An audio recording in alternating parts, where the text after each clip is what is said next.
don't touch that protein shake until you've seen this video.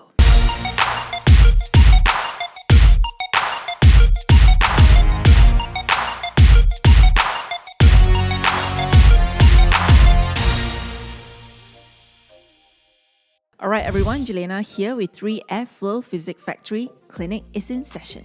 I'm hitting another frequently asked question. Well, it's more of a statement than a question really, that drinking protein shakes is going to make me bulky. Before we get into it, remember to like this video, subscribe to our channel and hit the bell button for notifications so you can catch our videos hot off the press. Now, I run a mobile clinic service in Singapore, a house call service, so we actually visit patients in their homes, and while mostly behind the scenes making sure everything is running smoothly, I do like to go on the occasional house call just to see how everything is running on the ground. It can get pretty hectic at times driving all over Singapore, or if I've got a lot of social media engagements on a given day, again, it can get quite busy. So on days like these, what I like to do is to bring along a protein shake. It doesn't replace having a meal, but having a nice casein protein shake can keep you feeling full, and it's just convenient when you're on the go. But what people will often say to me is, "Wow, why are you drinking protein shakes? Won't it make you bulky?" Now, I talked about whether weight training will make you bulky or not in a previous video, and it just kind of shows how worried people are out here in Asia, especially the ladies, about getting bulky and too muscular. So, does taking protein by itself make you bulky?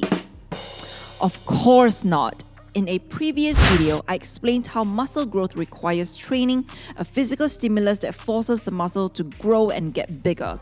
The body is adaptable. If you keep doing stuff, then the body will adapt. If you keep pushing yourself to lift heavier and heavier, then your muscles will adapt to try and accommodate to this by getting stronger and maybe bigger. If you remove that stimulus and if you don't use it, you lose it. The muscles will atrophy and get smaller.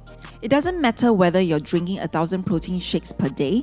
If you're not training, that stimulus for muscle growth is just not there. Your muscles will not grow, you will not get bulky.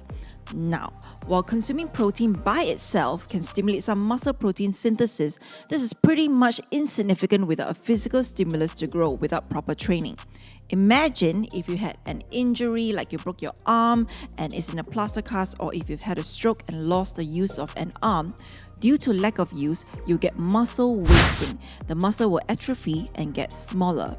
Again, it doesn't matter how much protein you're consuming, the muscles will get smaller, you just can't stop it.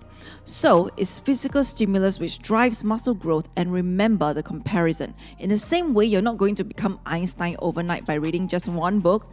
You're not going to get bulky overnight by weight training a couple of times. Putting on muscle is very, very hard, especially for us ladies with our naturally low testosterone hormone levels. We'll link below in the description my last video where I talk about whether weight training will make women bulky, and I go into more detail about testosterone and all that stuff. So, why do I drink protein if it's not going to get bulky? Because combined with my weight training, it helps me to preserve muscle.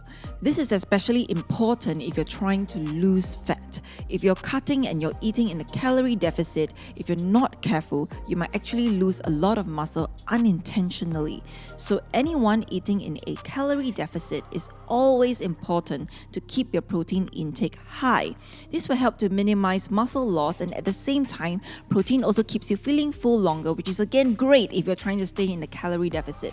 Finally, don't forget the thermic effect of food, where you actually burn away a portion of the calories you're consuming during each meal through digestion itself, and is the highest when consuming protein. Again, this means if you're eating a lot of protein, you'll be able to stay in a calorie deficit more easily. I always tell my clients and friends it's like a calorie discount. There's lots of benefits associated with keeping protein intake high, and a recent publication from Korea even suggests that a diet low in protein, opposite to what many had feared before, a low protein diet may actually be associated with a high incidence of kidney disease. Literally, food for thought, people. Bottom line, if you're healthy, just drink your protein shakes. So I hope you've enjoyed this video. Please like it if you do, subscribe to our channel, hit the bell button for notifications, drop us a comment to make our video more visible on YouTube, follow us on all our social media channels to stay on top of the fitness game. Take it easy, everyone, and we'll catch you in the next video. Don't be late for your appointment. Bye-bye.